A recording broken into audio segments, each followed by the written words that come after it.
మేము వీటి మీద, ఎందుకంటే మేము ఒక తెలంగాణ రాష్ట్రంలో వచ్చే ఎన్నికల్లో 2028-29 ఎన్నికల్లో గెలిపే లక్ష్యంగా భారతీయ జనతా పార్టీ పనిచేస్తా ఉంది. ఆ విధంగా మేము డెఫినెట్ గా పోతాం. రైట్. సతీష్ గారు good morning. Good morning. Congress పార్టీకి ఇప్పుడు కొత్తగా ఏర్పాటు కాబోయే జాగృతి పార్టీ బి టీమ్ గా వ్యవహరిస్తోంది అనే ఆరోపణలు వస్తా ఉన్నాయి. అదేవిధంగా మొన్న శాసన మండలిలో ఆమె చదివినటువంటి స్క్రిప్ట్ కాంగ్రెస్ పార్టీ ఇచ్చింది అనే ఆరోపణలు ఎందుకు మీరు మూటగట్టుకుంటున్నారు? ముందుగా మీకు ప్యానెల్లో ఉన్నటువంటి వారందరూ కూడా నమస్కారం తెలియజేస్తూ, కవిత గారు ఏదైతే పార్టీ పెట్టడానికి గాని గౌరవ మా ప్రజాప్రభుత్వ రథసారథి ముఖ్యమంత్రి గారికి గాని కాంగ్రెస్ పార్టీకి గాని ఏమాత్రం సంబంధం లేదనేది మనం వాస్తవాన్ని గ్రహించాలి. దాంతో పాటుగా కవిత గారు ఏ తాను ముక్కనో ఒక్కసారి ఆత్మపరిశీలన చేసుకోవాలి. ఎందుకోనంటే ఇన్నాళ్ళు ఎక్కడ పనిచేశారు, ఎవరి చెంతన ఉండి ప్రభుత్వంలో ఉండి వారు చేశారనేది కూడా మనము తెలుసుకోవాల్సినటువంటి పరిస్థితి. అది మరిచి ఎవరో మాట్లాడిస్తే మాట్లాడతారు అని చెప్పి కవిత గారు మేమైతే అనుకోము, కాంగ్రెస్ పార్టీగా అనుకోము, ప్రభుత్వంగా కూడా ఆలోచించము కూడా. ఎందుకోనంటే ఒక పార్టీ పెట్టడానికి ప్రతి భారతీయుడికి ఆ పార్టీ పెట్టడానికి కావలసినటువంటి విధి విధానాలు రూపొందించుకోవడానికి అవకాశం ఉన్నటువంటి పరిస్థితి మన భారతదేశంలో. అలాంటి వారు కవిత గారు వారు తెలంగాణ రాష్ట్రంలో వారు ఒక పార్టీ పెడతామంటే వారు ఎవరైనా పార్టీ పెట్టడానికి అవకాశం ఉంటుంది. కానీ పార్టీ నడపడం అనేది అంత ఈజీయా కాదనేది మనం ప్రత్యక్షంగా చూసినటువంటి పరిస్థితి.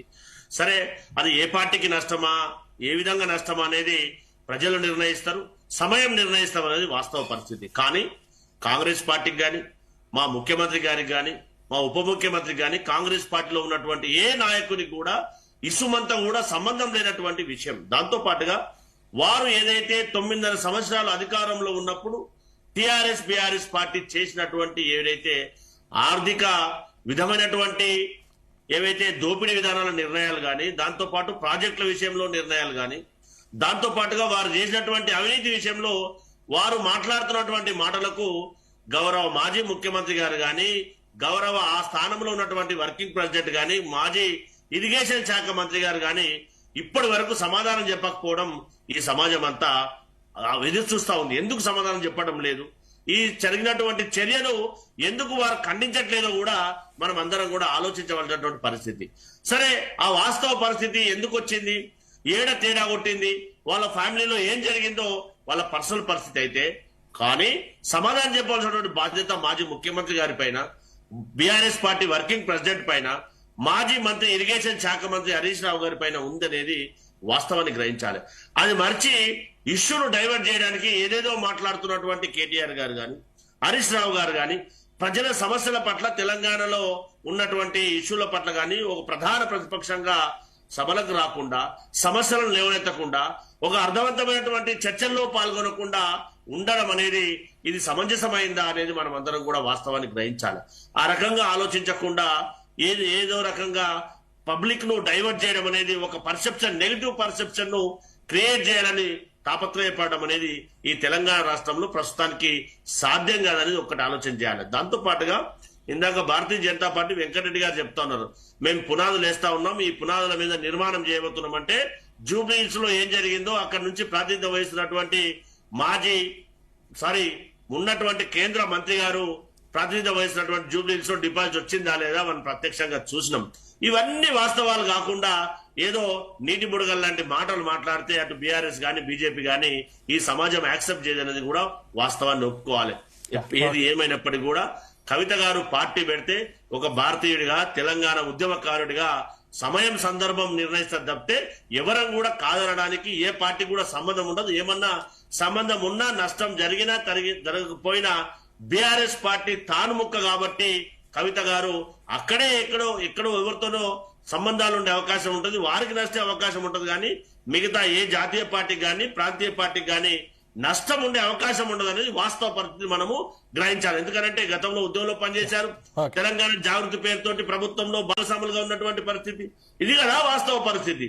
అది కాకుండా బీఆర్ఎస్ పార్టీ వాళ్ళు ఏది పడుతుంది మాట్లాడడం అనేది సమంజసం కాదనేది వాస్తవ పరిస్థితిని ఆలోచించాలనేది కాంగ్రెస్ పార్టీగా, ప్రజాప్రభుత్వంగా మా ఆలోచన. డిబేట్ లో ఒక చిన్న షార్ట్ బ్రేక్ తీసుకుందాం.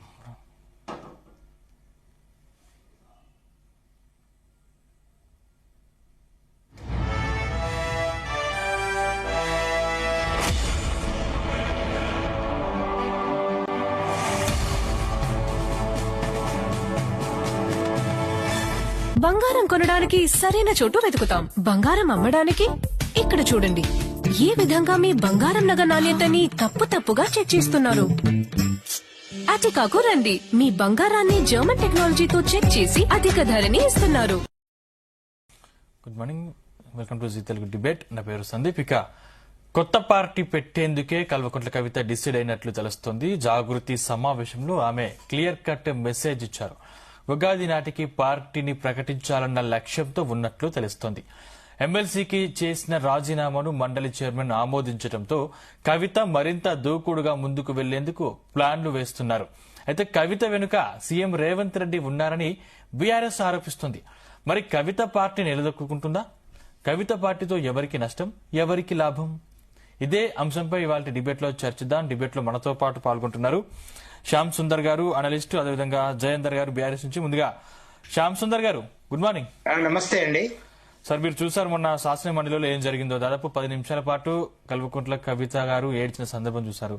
ఆ తర్వాత నిన్న జాగృతి సమావేశం ఏర్పాటు చేసి ఉగాది నాటికి కొత్త పార్టీ పెట్టే ఆలోచన చేస్తున్నట్టు కూడా ఆమె ఇప్పటికే ప్రకటించిన సందర్భం మనకు తెలుస్తా ఉంది.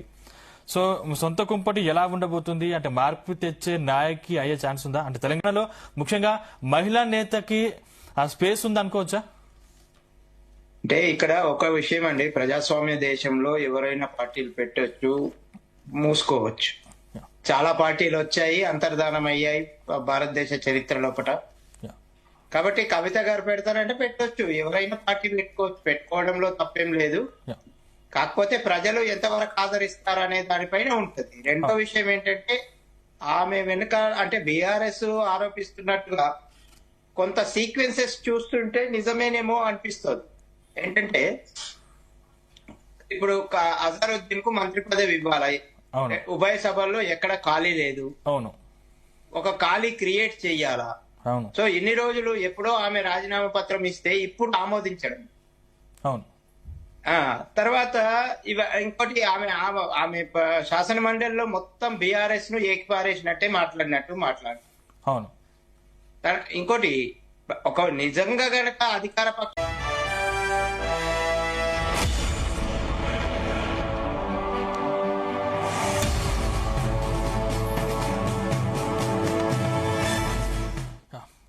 Back to debate. Right, Jayender గారు. జయేందర్ గారు, ఇక్కడ ముఖ్యంగా మనం ప్రధానంగా చూసుకున్నట్లయితే బీఆర్ఎస్ పార్టీ పైనే బాణాన్ని ఎక్కుపెట్టినట్టు కనిపిస్తుంది. అంటే బీఆర్ఎస్ పార్టీని విమర్శించినంతగా కాంగ్రెస్ పార్టీ మీద విమర్శలు అంతగా అయితే కనిపించట్లేదు. సో ఎందుకు ఆ పరిస్థితి ఎందుకు తెచ్చుకున్నారు? ముఖ్యంగా అంత విమర్శలు చేసినా కూడా మీలో అంటే మీ నాయకులు ఇప్పటివరకు ఎందుకు స్పందించలేకపోతున్నారు? స్పందించాల్సినంత విషయం కాదని చెప్పి పార్టీ భావిస్తున్నది. ఎందుకు పార్టీకి అయితే డ్యామేజ్ అవుతుంది కదా. ముఖ్యంగా కేసీఆర్ గారు తయారు చేసినటువంటి కొన్ని వందల మంది నాయకుల్లో కవిత గారు. అటువంటిది పార్టీ ఆమెను ఎక్కడ కూడా మేము ఒక ముఖ్య నాయకురాలుగా ఎక్కువ కూడా పట్టించుకోవట్లేదు. ఎందుకంటే క్రమశిక్షణ గల కార్యకర్తగా పనిచేసినట్టయితే, కేసీఆర్ గారి బాటలు నడిచినట్టయితే మీరు చూసినారు. గతంలో హరీష్ రావు గారు కూడా ఉద్యమం మొదలైనప్పటి నుంచి ఇప్పటి వరకు పార్టీకి ఏ రకంగా పనిచేస్తారో మనందరూ కూడా తెలుసు. కేటీఆర్ గారు కానీ హరీష్ రావు గారు కానీ రెండోసారి అధికారంలోకి వచ్చిన తర్వాత హరీష్ రావు గారికి మంత్రి పదవి వేయకుండా ఒక 2 సంవత్సరాలు పెట్టినా కూడా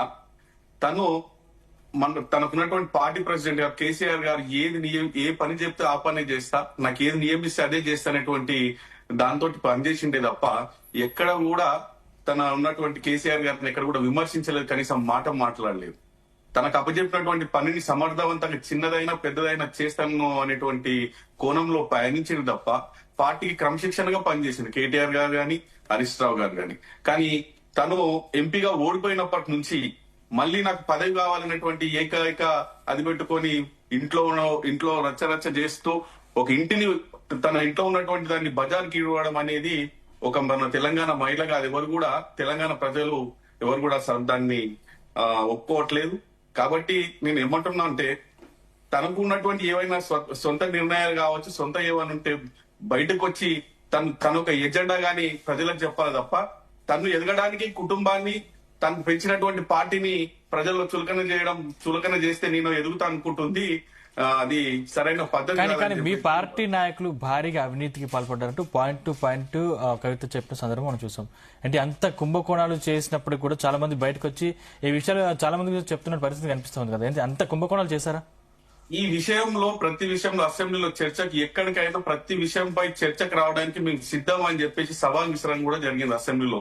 హరీష్ రావు గాని కేటీఆర్ గాని ఎవరు కూడా దాని చర్చకు రాకుండా ఏదో విమర్శలు చేసినంత మాత్రాన ఈ జరుగుతుంది అనేది మాత్రం సరైనది కాదు. రైట్. శ్యామ్ సుందర్ గారు చెప్పండి. సో మొత్తం మీద అంటే కవిత పార్టీ ఎఫెక్ట్ బీఆర్ఎస్ పార్టీపై ఉండే అవకాశం ఉందా, లేకపోతే ఏ పార్టీపై ఎఫెక్ట్ పడే అవకాశం ఉందంటారు? అంటే ఒకటండి, ఎక్కువ మట్టుకు అయితే బీఆర్ఎస్ పైనే ఎఫెక్ట్ ఉంటది. ఎందుకంటే ఆ పార్టీ నుంచి చీలిపోయి బయటకు వచ్చారు వారు విభేదాలతోని. అవి ఇంటర్నల్ గా వాళ్ళ ఇంట్లో ఏం జరిగింది ఏం కథ అనేది వాళ్ళ వ్యక్తిగత విషయం అయినప్పటికీ కూడా పబ్లిక్ లోకి వచ్చేటప్పటికి కేసీఆర్ గారి కూతురుగానే ఆమెకు రికగ్నిషన్ ఇప్పటికీ కూడా. కవిత గారు జాగృతి పెట్టినా ఏం పెట్టినా ఎంత కాలం నుంచి ఆమె రాజకీయాల్లో ఉన్నప్పటికీ తెలంగాణ ఉద్యమంలో పాల్గొన్నప్పటికీ కూడా కేసీఆర్ కూతురుగానే ఆమెకు గుర్తింపు ఉంది, అది ఉంటది కూడా. అది కాదనలేని సత్యం అది ఎవరు కూడా. కాబట్టి అలాంటప్పుడు ఆమె ఎఫెక్ట్ ఆమె పొలిటికల్ గా ఏమన్నా అంటే ప్రభావం చూపగలిగితే ఎక్కువగా టిఆర్ఎస్ డ్యామేజ్ అయ్యేటువంటి అవకాశాలే ఎక్కువగా ఉంటాయి. తర్వాత ఆమె కాంగ్రెస్ వైపు పోతుందా లేకుంటే తటస్థంగా ఉంటుందా అనేది భవిష్యత్తు నిర్ణయిస్తుంది. అప్పుడు ఎన్నికలప్పుడు ఏ పార్టీతో పొత్తు పెట్టుకుంటుంది, ఏ పార్టీతో సన్నిహితంగా ఉంటుంది, ఏ పార్టీకి వ్యతిరేకంగా ఉంటుంది అనేది భవిష్యత్తు నిర్ణయిస్తుంది. అంతకు ముందే ఆమె పైన ఉన్నటువంటి ఈ మచ్చ నుంచి బయటపడాల్సినటువంటి అవసరం మాత్రం ఆమెకి ఎంతైనా ఉంటది. ఎందుకంటే ఒక పార్టీ అధ్యక్షురాలిగా, పార్టీ నాయకురాలిగా ప్రజల్లోకి వెళ్ళినప్పుడు టిఆర్ఎస్ కూడా ఆమెను అదే విషయంలో టార్గెట్ చేసే అవకాశం ఉంటుంది. ఆమె అవినీతి పరురాలు, మద్యం కుంభకోణంలో ఉంది, ఆమె సామాన్య ప్రజానీకం యొక్క డబ్బులు పీల్చి కాంట్రాక్టులు చేయాలనుకుంది, డబ్బులు దండుకోవాలనుకుంది అనే విషయంలో మాత్రం ప్రజలు నిలదీస్తారనడంలో మాత్రం ఎలాంటి సందేహం లేదు. కాబట్టి ఆమె ఎంతవరకు గెయిన్ అవుతుంది ఇప్పుడు చూసాం. పార్టీ పెట్టడము, పార్టీ నడపడం ఎంత కష్టమైనది చాలా మంది ఇంతక కూడా చెప్పారు ప్యానల్. విజయశాంతి గారు కూడా పార్టీ పెట్టారు. ఆమెకు ఉన్నటువంటి ఇమేజ్, ఆమెకు ఉన్నటువంటి యాక్టర్ గా కానీ, ఆమెకు రాజకీయాల్లో అనుభవం కానీ అంత అనుభవం కవిత గారికి లేదు.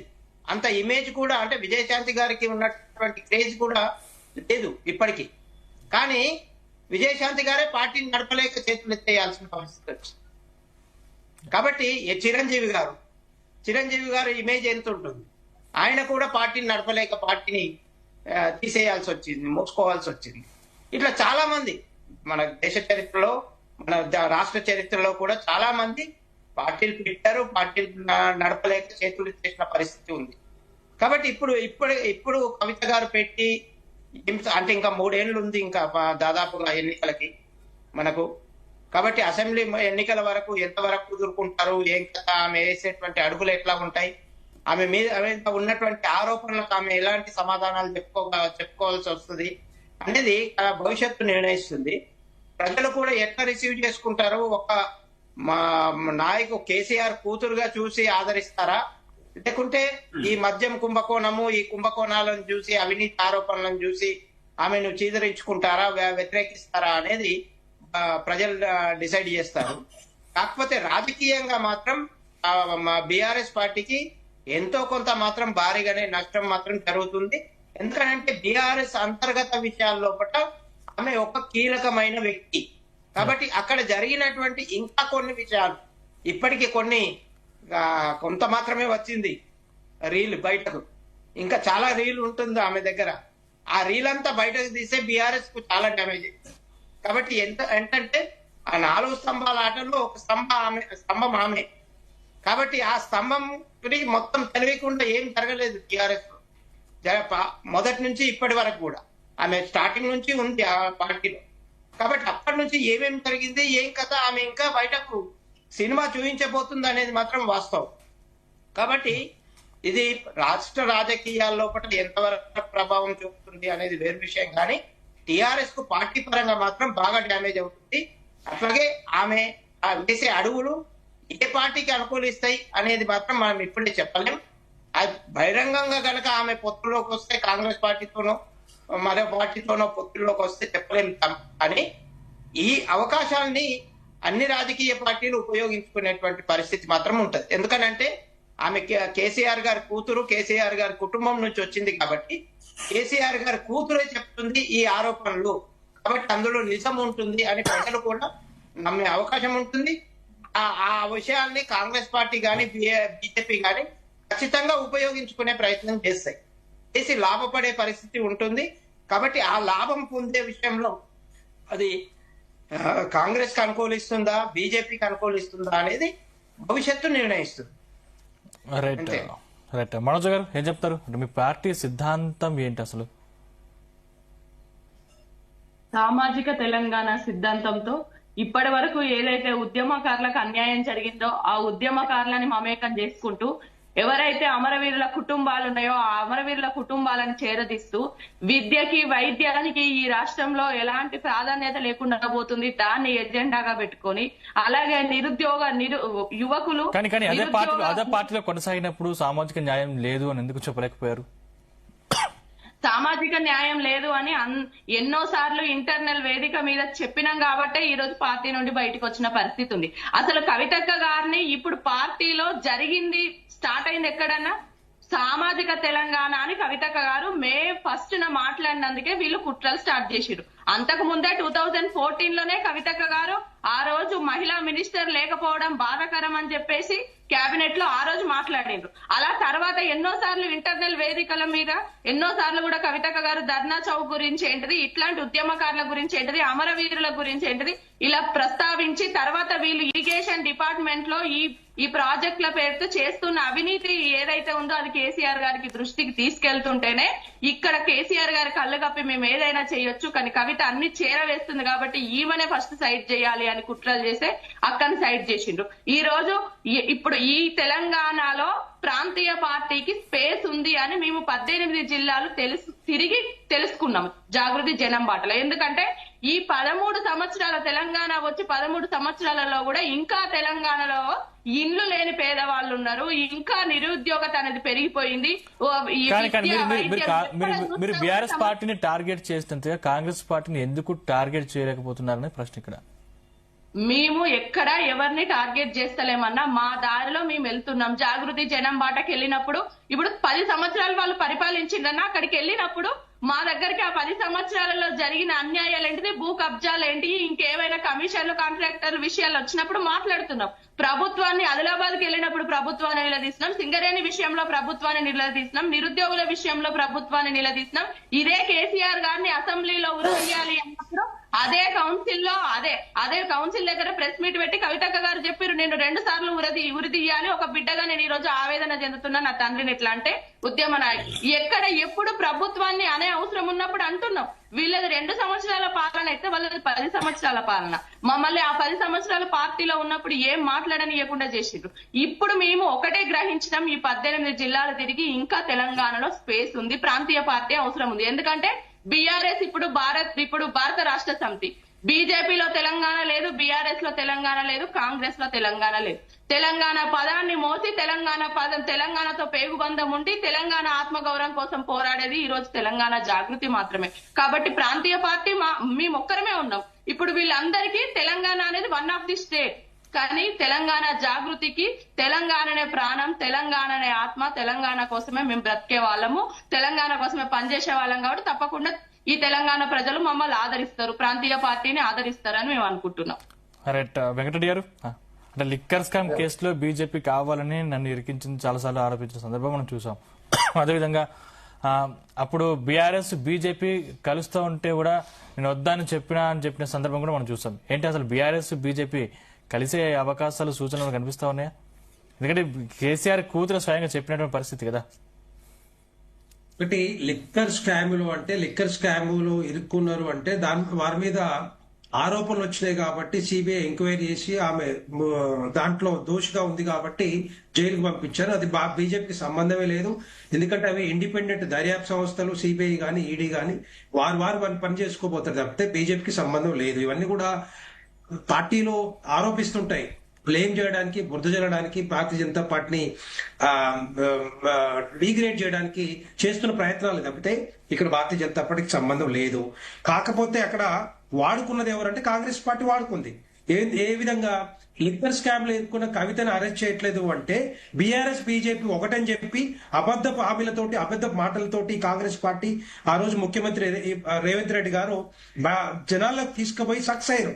ఎస్, డెఫినెట్ గా సక్సెస్ అయ్యారు కాబట్టి ఈ రోజు అన్ని హామీలు, అన్ని వాగ్దానాలు అవన్నీ కూడా ఇచ్చి కూడా ఇప్పటికి 2 సంవత్సరాల తర్వాత వాటిని కూడా ఏం చేయలేకపోతున్నారు, ఏమి దాన్ని అమలు చేయలేకపోతున్నారు. డెఫినెట్ గా కాంగ్రెస్ పార్టీ వైఫల్యం, అది దాంట్లో సక్సెస్ అయ్యారు. కానీ భారతీయ జనతా పార్టీకి లిక్కర్ ఆమెను పెట్టాలని అవసరం ఏముంటుంది నాకు అర్థం కావట్లేదు. ఎవరైతే స్కామ్ లో ఇరుక్కున్నారో వారి మీద ఆ దర్యాప్తు చేసే బాధ్యత దర్యాప్తు సంస్థలతో ఉంటుంది, వాళ్ళ లోపలేసే బాధ్యత వాళ్ళకే ఉంటుంది తప్పితే కేంద్ర ప్రభుత్వానికి ఉంటుంది తప్పితే ఇక్కడ భారతీయ జనతా పార్టీకి సంబంధం లేదు. రెండోది బీఆర్ఎస్ బీజేపీ అనేది ఎప్పటి నుంచో కాంగ్రెస్ పార్టీ వాడుకుంటున్న ఒక ట్యాగ్ లైన్. నేను అది అయ్యింది లేదు, పోయింది లేదు. కాకపోతే కేసీఆర్ గారు పుట్టింది, బీఆర్ఎస్ పుట్టింది, బీఆర్ఎస్ గా మారింది. డెఫినెట్ గా అది కాంగ్రెస్ ప్రభుత్వం, కాంగ్రెస్ పార్టీ డిఎన్ఏలోనే జరిగింది కదా. కాంగ్రెస్ పార్టీలో ఉండి, కాంగ్రెస్ పార్టీలో పెరిగి, కాంగ్రెస్ పార్టీలో మంత్రులను అనుభవించి వాళ్ళతోటి పొత్తు రాజకీయాలు పెట్టుకున్నది మరి కేసీఆర్ గారి టీం కదా. సో అందుకని నేను ఏనాడు బీఆర్ఎస్ కి కాంగ్రెస్ పార్టీ 2 డిఎన్ఏ ఒకటే, ఇద్దరు డిఎన్ఏ ఒకటే. వాళ్ళు కావాలని పూర్తి చేయడానికి చేస్తున్న ప్రయత్నం ఇదంతా కూడా భారతీయ జనతా పార్టీకి సింగిల్ గా ఈ రాష్ట్రంలో ఏ ఎన్నికల్లో పోయినా కూడా సింగిల్ గా పోటీ చేస్తా ఉంది, సింగిల్ గా గెలుస్తా ఉంది. 8 పార్లమెంట్ స్థానాలు మేము గెలుచుకున్నాం కదా, సింగిల్ గెలుచుకున్నాం. ఏ పార్టీ పొత్తు లేదు. ఈ రోజు ఏదైనా జరిగింది అంటే డెఫినెట్ గా ఈ 2 పార్టీ, నేనేమంటున్నా ఇప్పటికీ నేను ఒకటే మాట చెప్తా ఉన్నాను, సీరియస్ గా ఛాలెంజ్ చేస్తా ఉన్నారు భారతీయ జనతా పార్టీ తరఫున. ముఖ్యమంత్రి గారు ఏమన్నారు, తెలంగాణ రాష్ట్రంలో గెలవకముందు, కాంగ్రెస్ పార్టీ గెలవకముందు ప్రతి దాంట్లో స్కామ్ జరిగింది, వేల కోట్ల రూపాయలు, లక్షల కోట్ల రూపాయలు స్కామ్ జరిగింది, వాళ్ళ మీద ఎంక్వైరీ చేస్తాం, లోపలేస్తామని చెప్పారు. 2 సంవత్సరాలు అయింది, ఎందుకు వేయలేదు ఇప్పటిదాకా? కాళేశ్వరం మీద ప్రాజెక్టు మీద ఎంక్వైరీ చేశారు, రిపోర్ట్ వచ్చింది, చేతులు ఎత్తేసారు, సిబిఐ ఎంక్వైరీకి ఇచ్చేసారు. వీళ్ళ కోట్లు ఉండే వీళ్ళు డిసిషన్ తీసుకోలేక, చేతగాక చీకటి ఒప్పంద రాజకీయాలతోటి బీఆర్ఎస్ కాంగ్రెస్ పార్టీ చీకటి ఒప్పందంతో ఈరోజు వాళ్ళు చేయలేక ఇప్పుడు సిబిఐ ఎంక్వైరీకి ఇచ్చారు. నేనేమంటున్నా, వాళ్ళకి నిజంగానే చేయాలనుకుంటే, వాళ్ళ క్యాపబుల్ గా ఉంటే డెఫినెట్ గా వాళ్ళ మీద ఎంక్వైరీ చేసేసి వాళ్ళ లోపలేయచ్చు, కానీ వేయలేదు. డెఫినెట్ గా అది కాంగ్రెస్ పార్టీ వైఫల్యమే. నేను అనేది ఏంటంటే ప్రతి దాంట్లో ఇది ఫోన్ ట్యాపింగ్ కానీ, లేకపోతే ఫార్ములా రీస్కాన్స్ కానీ, విద్యుత్ స్కామ్ కానీ, లేకపోతే మిషన్ భగీరథ కానీ, కాకటే కానీ రకరకాల ఎంక్వైరీలు వేశారు కదా.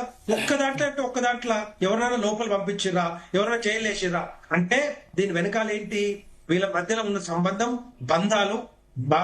పేగు బంధాలు గట్టిగా ఉన్నాయి కాబట్టి బీఆర్ఎస్ కాంగ్రెస్ పార్టీ 2 పార్టీలు కూడా ఒకటే. అందుకనే ఇంకోటి ఏంటంటే, ఇప్పుడు రేపొద్దున ఇంకొక పార్టీ వచ్చినా కూడా ఆ పార్టీ కాంగ్రెస్ పార్టీకి బీటింగ్ లో పనిచేస్తుంది తప్పితే భారతీయ జనతా పార్టీ సింగిల్ గా పోటీ చేయాలనుకుంటుంది, సింగిల్ గా గెలుస్తాం, సింగిల్ డెఫినెట్ గా భారతీయ జనతా పార్టీ అధికారం రావడానికి మేము రెడీగా ఉన్నాం. దానికి అన్ని రకాల ప్రయత్నాలు చేస్తాను, అది మాత్రం గ్యారంటీ. రైట్, సతీష్ గారు ఏం చెప్తారు, ప్లీజ్ కంక్లూడ్. బీఆర్ఎస్ పార్టీకే కవితతోటి పూర్తిగా నష్టం జరిగే అవకాశం ఉందనేది మనం వాస్తవాన్ని గ్రహించాలి. దాంతోపాటు మా ప్రజాప్రభుత్వం ఏదైతే టిఆర్ఎస్ బీఆర్ఎస్ అధికారంలో ఉన్నప్పుడు చేసినటువంటి ఆర్థిక విధానాలు కానీ, ఆర్థికంగా ఈ తెలంగాణకు చేసినటువంటి నష్టాన్ని కానీ ఒక్కొక్కటిగా బయటకు తీస్తూ ఉంటే మధ్యలో కేంద్ర ప్రభుత్వ ఆధీనంలో ఉన్నటువంటి ఈడీ ఎంటర్ అవుతున్నటువంటి పరిస్థితి. ఈడీ ఎంటర్ అయిన తర్వాత చిన్న ఎగ్జాంపుల్ చెప్తాను నేను. ఏదైతే ఫోన్ ట్యాపింగ్ విషయంలో రెడ్ కార్నర్ నోటీస్ చేయడానికి గౌరవ బండి సంజయ్ గారి పోర్ట్ఫోలియోలో ఉన్నటువంటి ఇండిపెండెంట్ హోం శాఖ కనీసం రెడ్ కార్నర్ యాక్సెప్ట్ చేయడానికి కూడా కనీసం 6 నెలలు పట్టిందండి ప్రభాకర్ రావు గారిని తెలంగాణ రాష్ట్రానికి తీసుకురావడానికి. అంటే ఏం జరుగుతా ఉందో ఒక్కసారి వాస్తవాన్ని గ్రహించాలి. కానీ తెలంగాణ సమాజం వాస్తవ పరిస్థితిని గ్రహిస్తా ఉంది. ఖచ్చితంగా టిఆర్ఎస్ బీఆర్ఎస్ 2 పర్యాయాలు తెలంగాణ రాష్ట్రంలో చేసినటువంటి ఆర్థిక దోపిడీ గాని, నీటి విషయంలో తెలంగాణ రాష్ట్రానికి రావాల్సినటువంటి నీటి పంపకాల విషయంలో గాని పోరాటం చేయడంలో, రావాల్సినటువంటి విషయంలో రాబట్టడంలో కేంద్ర ప్రభుత్వం నుంచి వైఫల్యం చెందిందనేది వాస్తవ పరిస్థితి. దానికోసం ప్రజాప్రభుత్వం సీరియస్ గా ప్రయత్నం చేస్తా ఉంది. తెలంగాణ రాష్ట్రానికి రావాల్సినటువంటి నీటి విషయంలో గాని, ఏదైతే ఆర్థికంగా జరిగినటువంటి దోపిడీ విషయంలో దాన్ని అరికట్టి ఖచ్చితంగా తెలంగాణ రాష్ట్రంలో ఇటు ఆర్థికంగా అభివృద్ధి చెందుకుంటూ ఇటు సంక్షేమ పథకాలను కూడా అమలు చేయడానికి శాయశక్తుల ప్రయత్నం చేస్తా ఉన్నాం. అంతే తప్పితే ఇంకో ఆలోచన ఉండదనేది ఒకసారి ఆలోచన చేయాలి. గౌరవ కవిత గారు చేసినటువంటి ఆరోపణలకు మరొకసారి రిపీట్ చేస్తా ఉన్నాం. మాజీ ముఖ్యమంత్రి గారు గాని, వర్కింగ్ ప్రెసిడెంట్ గా ఆ పార్టీ వర్కింగ్ ప్రెసిడెంట్ గా కేటీఆర్ గారు గాని, హరీష్ రావు గారు సమాధానం చెప్పాలి. వాటికి సమాధానం చెప్పకుండా తప్పించుకోవడం అనేది మంచి పద్ధతి కాదు రాజకీయాలలో.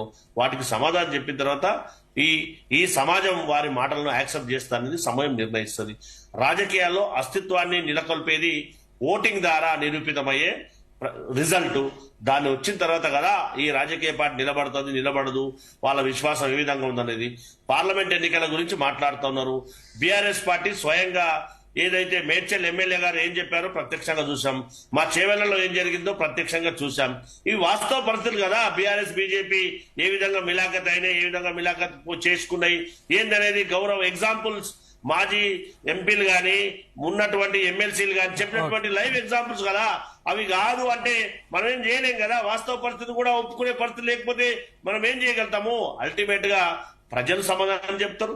ఎన్నికల ప్రజాస్వామ్యంలో ఓటు ద్వారా వచ్చే విశ్వాసమే రాజకీయ పార్టీలకు ఐడెంటిటీని చెప్తుంది. కాబట్టి ఖచ్చితంగా ఏదైతే కవితకు పెట్టబోయే రాజకీయ పార్టీ ఏదైతే బీఆర్ఎస్ పార్టీకే నష్టం జరిగే అవకాశం ఉంటుందో, మా కాంగ్రెస్ పార్టీ గాని, ముఖ్యమంత్రి గారు గాని ఏదైతే వారు చేస్తున్నటువంటి ఆరోపణలు ఏవైతే ఉన్నాయో, ఎవరైనా కవిత పార్టీ పెడితే మీ మద్దతు ఉంటుందా సతీష్ గారు? కవిత పార్టీ పెడితే మీ మద్దతు ఉంటుందా? మాది జాతీయ పార్టీ, మా మద్దతు ఎందుకు ఉంటుందండి? అదొక రాజకీయ పార్టీ, మా జాతీయ పార్టీ, మా మద్దతు వారికి ఎందుకు ఉంటుంది? వారి ఐడెంటిటీ కోసం, వారు అధికారంలో రావడానికి వారు చేసే ప్రయత్నం, వారి ప్రయత్నం వారిది. మేము ఒక జాతీయ పార్టీగా మా ప్రయత్నం మేము చేస్తాం కదా, వారికి మా పద్ధతి ఎందుకు ఉంటుంది? ఉండే అవకాశం ఉండదు. ఇష్యూస్ పట్ల మేము వారు ఇచ్చే సూచన సలహాలు కూడా ఒక ప్రతిపక్ష పార్టీగా దాన్ని స్వాగతిస్తాం తప్పితే ఇంకో రకంగా ఉండదనేది కూడా కాంగ్రెస్ పార్టీగా, ప్రజాప్రభుత్వంగా మా విధానం. రైట్. థ్యాంక్ యూ సతీష్ గారు, జయేందర్ గారు, శ్యామ్ సుందర్ గారు, మనోజ్ గారు, వెంకటరెడ్డి. థ్యాంక్ యూ అండి. చర్చలో మాతో పాటు పాల్గొన్నందుకు ధన్యవాదాలు. మొత్తం మీద ఇవి ఈరోజు డిబేట్లోని అంశాలు. చూస్తూనే ఉండండి జీ తెలుగు న్యూస్. నిజం నిక్కచ్చిగా. Good morning, welcome to Zee Telugu debate. నా పేరు సందీప్. ఇక కొత్త పార్టీ పెట్టేందుకే కల్వకుంట్ల కవిత డిసైడ్ అయినట్లు తెలుస్తోంది. జాగృతి సమావేశంలో ఆమె క్లియర్ కట్ మెసేజ్ ఇచ్చారు. ఉగాది నాటికి పార్టీని ప్రకటించాలన్న లక్ష్యంతో ఉన్నట్లు తెలుస్తోంది. ఎమ్మెల్సీకి చేసిన రాజీనామాను మండలి చైర్మన్ ఆమోదించడంతో కవిత మరింత దూకుడుగా ముందుకు వెళ్లేందుకు ప్లాన్లు వేస్తున్నారు. అయితే కవిత వెనుక సీఎం రేవంత్ రెడ్డి ఉన్నారని బీఆర్ఎస్ ఆరోపిస్తోంది. మరి కవిత పార్టీ నిలదొక్కుంటుందా? కవిత పార్టీతో ఎవరికి నష్టం, ఎవరికి లాభం? ఇదే అంశంపై ఇవాళ డిబేట్లో చర్చిద్దాం. డిబేట్లో మనతో పాటు పాల్గొంటున్నారు శ్యామ్ సుందర్ గారు, అనలిస్టు, అదేవిధంగా జయేందర్ గారు బీఆర్ఎస్ నుంచి. ముందుగా శ్యామ్ సుందర్ గారు, గుడ్ మార్నింగ్. నమస్తే అండి సార్. మీరు చూసారు మొన్న శాసన మండలిలో ఏం జరిగిందో. దాదాపు 10 నిమిషాల పాటు కల్వకుంట్ల కవిత గారు ఏడ్చిన సందర్భం చూశారు. ఆ తర్వాత నిన్న జాగృతి సమావేశం ఏర్పాటు చేసి ఉగాది నాటికి కొత్త పార్టీ పెట్టే ఆలోచన చేస్తున్నట్టుగా ఇప్పటికే ప్రకటించిన సందర్భం మనకు తెలుస్తా ఉంది. సో సొంత కుంపటి ఎలా ఉండబోతుంది అంటే మార్పు తెచ్చే నాయకి అయ్యే ఛాన్స్ ఉందా? అంటే తెలంగాణలో ముఖ్యంగా మహిళా నేతకి ఆ స్పేస్ ఉందా అనుకోవచ్చా? అంటే ఇక్కడ ఒక విషయం అండి, ప్రజాస్వామ్య దేశంలో ఎవరైనా పార్టీలు పెట్టొచ్చు, మూసుకోవచ్చు. చాలా పార్టీలు వచ్చాయి, అంతర్ధానం అయ్యాయి భారతదేశ చరిత్ర లోపల. కాబట్టి కవిత గారు పెడతారంటే పెట్టొచ్చు, ఎవరైనా పార్టీ పెట్టుకోవచ్చు, పెట్టుకోవడంలో తప్పేం లేదు. కాకపోతే ప్రజలు ఎంతవరకు ఆదరిస్తారనే దానిపైన ఉంటది. రెండో విషయం ఏంటంటే ఆమె వెనుక అంటే బీఆర్ఎస్ ఆరోపిస్తున్నట్టుగా కొంత సీక్వెన్సెస్ చూస్తుంటే నిజమేనేమో అనిపిస్తుంది. ఏంటంటే ఇప్పుడు అజారుద్దీన్ కు మంత్రి పదవి ఇవ్వాలి, ఉభయ సభల్లో ఎక్కడ ఖాళీ లేదు. అవును, ఒక ఖాళీ